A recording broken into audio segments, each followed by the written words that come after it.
far, I might need that. Okay. So right click goes. Yes, a little bit right. Definitely. All right, and so we're going to introduce Gilbert.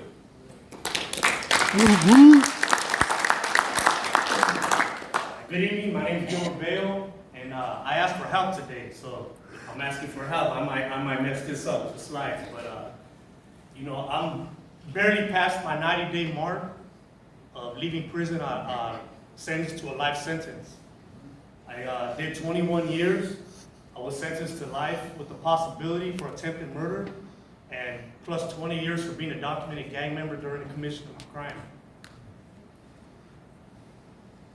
So technically, I'm not supposed to be here today, according to the systems, the way I was sentenced, and the way it's designed to work. Fortunately, the work I did while I was incarcerated, which I'm going to talk about today, fortunately that I worked on myself almost from the gate of arriving in prison. The people that helped me while I was in there, the supportive people that I was able to meet and bring into my circle, and also because the system started breaking. And what I mean by that is that it wasn't adding up no more. The numbers weren't adding up no more. Taxpayers started realizing that they're footing the bill for a business that the business puts no investment in other than people like us that commit crimes, make those bad decisions, and show up on their porch. So with that being said, I like to always dedicate when I come up here to speak. Today I'm gonna dedicate it to my sister because to my daughter, my daughter Marlena, because I'm gonna talk about the incarceration and some of the things that I'm gonna talk about today, but none of those things compared to what a little girl or any child goes through in their heart and in their mind when their father's incarcerated. So this one's for her. I'm also, like Danny, a father, substance use abuse counselor, and a youth advocate, which is, up there next with Dad. This is this picture right there on the left is right in front of Soledad Prison, probably about a minute or two walking out the gate. That was some of my family members. Some of them I didn't see the whole time I was incarcerated. That's my nephew, my brother, my daughter on my left, and my mother. On the right is my grandmother. She's 80 years old. She said, my grandson's coming home. I'm going up there to pick him up. After 21 years, I didn't see her. And some of you guys that are here know my history with being raised, helping her make tamales for Christmas and stuff. She made those for me the day before and brought them up so I could eat them.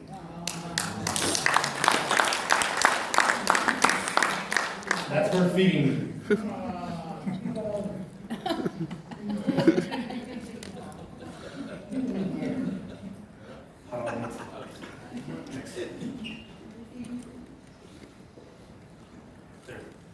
All right, so how did I do?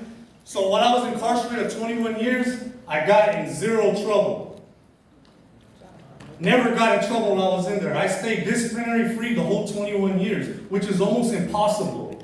When I went to the Board of Parole hearings, they couldn't believe it. And they asked a lot of questions behind that, because I had to go to board to get paroled. And basically, this is what I told them, and this is just a glimpse. These were kind of like the top things that I picked. Like Danny talked about, I had 2 portfolios this big because I started going to groups because I had a mentor. When I got to prison, I had an OG pull me aside and said, why are you going over there hanging out with them guys? Why are you smoking? Why are you drinking? Why are you getting high? And answering those questions didn't even make sense to me because I had to answer those questions there, and they were hard because really the answers they didn't add up. So I started going to self-help groups. I went to the substance abuse program.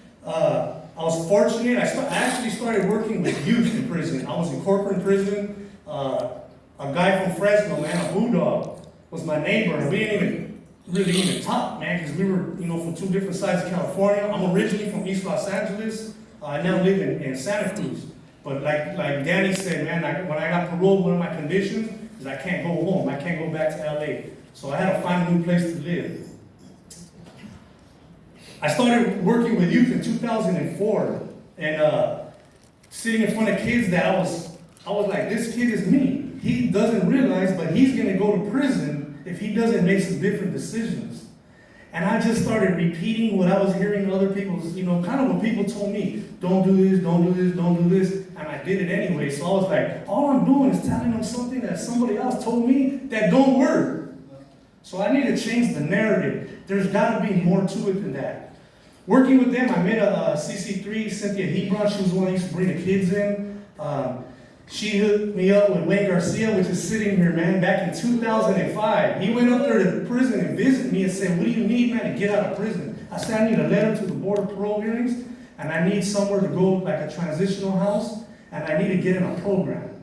He said, I got you, man. Within a few months, I was on a bus. I was transferred out. I was put in a substance abuse program, and they're way different than they are today, man, just a whole different modality. But I was placed in a program, and I said, man, I'm not leaving this program. I'm not leaving. And I stayed there for almost 12 years in that program.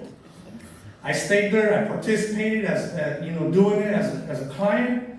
When I graduated, I put in my application, became a peer mentor in there. I peer mentored the rest of the time I was in there. Fortunately, I was one of the lucky ones. I was chosen in 2015 for the first offender mentor certification program, which was a new program brought into the prisons where they get incarcerated men and also women. And they were training them. They brought the people from the outside, and I was able to get my drug and alcohol certification while I was incarcerated, and I'm now a certified counselor. I signed up for all the programs on the yard. I signed up for them so many times, I took them so many times, they made me the facilitator of most of them. I did the anger management, criminal thinking, family relations, denial management. While I was doing that, I went back, got my high school diploma, went to college, Coastline College. I'm now a student at Cabrillo College. Got my drug and alcohol certification, youth diversion programs. I'm still working with the youth out here. And I read daily, man, because some things you're just not gonna learn in school. Some things I learned on the yard, I learned from other people, I learned from the hard way, man, from growing up the rough way. There we go. Recidivism. Over 65%. I think that number is actually higher, man, but that was the number I looked up and found. Recidivism rates off the hood, man. I read this study, and that means people coming back to prison within 3 years committing another felony. The numbers actually changed for people that come back to prison. This is another felony. There was a study last year by State Auditor Elaine Howe, and she's not real popular for this study because she did a study on the programs in prison and custody compared to people that don't go to the programs and people that do, and they're showing the same numbers. That means there's a problem going on in there. And I wish I had a little bit more time because I want to address some of those problems. But when you first get to prison, the CDC does this compass test, and it's basically a risk needs assessment. They ask you all these questions based off these 9 different areas right here. And I don't know how much you know about the criminal mind or when you grow up that way, but when you show up to prison after committing a crime, you're not thinking about change. You're thinking about your career now, incarceration from the streets to the career. So answering those questions, you're not going to be honest, man. And I think that it's flawed. It needs to be changed. It needs to go to an evidence-based assessment from a counselor that's certified and knows about behavior, knows about substance abuse, knows about family, knows about anger management, knows about especially with trauma, which they don't. Because CDC hires an officer, calls them a counselor, and they give no count. Not one time in 21 years was I ever counseled by any counselor in prison that was hired by them outside of the substance abuse program counselors, which are trained, understand it. So on the left side, you're talking about bringing somebody in, talking about change, telling them to trust you, telling them to drop out from doing the things he's doing. On the other side, he's comfortable where he's at. He knows what it is. He has accessibility to the hustle, which is on the street and incarceration. He has status, and he trusts the game. You're telling him to don't do that and now do this to people that may have closed the door, shunned him, and did so much to him that he's not going to trust them. Untreated trauma, on the left, you'll see anger, insomnia, nightmares, anxiety, depression, phobia, substance abuse, irritability, hopelessness. This is the kind of things that go on inside of a person. The majority of people showing up to prison that goes unaddressed. Even mental health does not know how to do it because there's just a bunch of red tape, and the first thing they do is they want to get you on medication, and I'm a witness because they sent me in there on a referral, and the first thing I said, what can I do? And they said, we're going to give you this medication. I said, what's the alternative? They said, you get medication or you don't. I said, all right, I'm out of here. Ways that help. Self-help, go to self-help groups. There's a curriculum called Seeking Safety, very helpful to me. We're using it out here too in the program I work at. Talk about the trauma as much as you can in every group you can get in, because you got to get it out of your head and out of your system. ACE, the adverse childhood experience. If you don't know about trauma, man, if you think you have any kind, take that little self-assessment and then go ask for help. Read self-help books. There's a bunch of videos on YouTube if you want. Two of the best people that I love watching and reading is Dr. Bruce Perry and Dr. Bessel van der Kolk. The Body Keeps the Score. It's an excellent book. Creating opportunities at the front end. The Board of Prison hearings asked me, how were you able to stay out of trouble and do all this stuff? And I said, you know what? Your system is broken. It can be fixed real easy. Don't wait until I get 1 year to go home or 2 years to sign up to a program after I did 20-something years. Put me in the program as soon as I show up. When somebody gets off that bus, don't have them go talk to the CO, that's now a counselor. Have him talk to a counselor. Give him a SAMHSA assessment instrument, not the compass, with a counselor that knows what they're talking about, where they sit down, build a report, do a real assessment, give him counseling while he's sitting there 90 days in that reception center, build him a treatment plan that's going to help him during his incarceration, that addresses the groups he goes to, the vocations he'll need, the placement, prison he'll be housed at, and his education. Technology, my biggest problem since I've been out. This is my first phone I've ever had, and my computer's in there.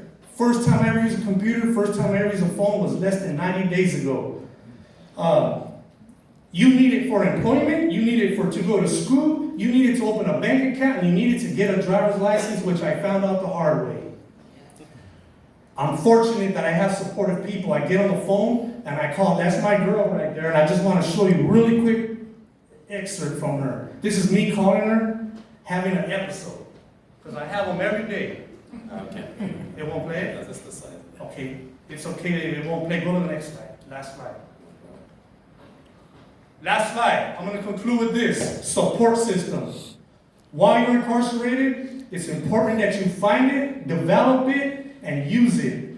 When you go home, you will use the same way. So these are some of the people on the top left. That's me a couple weeks ago on Valentine's Day hiking in the Redwood Forest with my girl. Uncle Nami right here was always there, man. Came in there, wrote me, sent me books, just supported it in every way. When I got out, went and visited me, takes me down to center. Took me to go speak like less than a week. I was out, we were in the police station speaking already, and that kind of thing is like what helps you work on the trauma I talked about. That's me in the program, the transitional house. Danny's another one of my mentors, man, because Danny did it. He's been out here 9 years. I look at him, I'm like, okay, he comes from where I come from. He did it. I just gotta watch what he did, and I'll learn from him. And he has, man. He calls me, checks in, makes sure, because he knows school's stressful, college is stressful, submitting stuff, uploading, downloading, all that's just all new to me. My grandma, my mother was there the whole time, man, the whole time. If it wasn't for her, I wouldn't have had toothpaste, soap, bars of soap, and I would have been hustling and probably had to sell dope. Because that's what I knew how to do. Last one on the bottom is my family. They drove up from Los Angeles, took me camping with them, and I got to meet my nieces and nephews for the first time. There was a bunch of family I left behind. I'm in their life now. And like I said, this is for my daughter. There's a lot of people in here that supported me while I was incarcerated. They're all sitting here. Wish I had more time, but I love you guys, man. And here I am. You guys got to see me.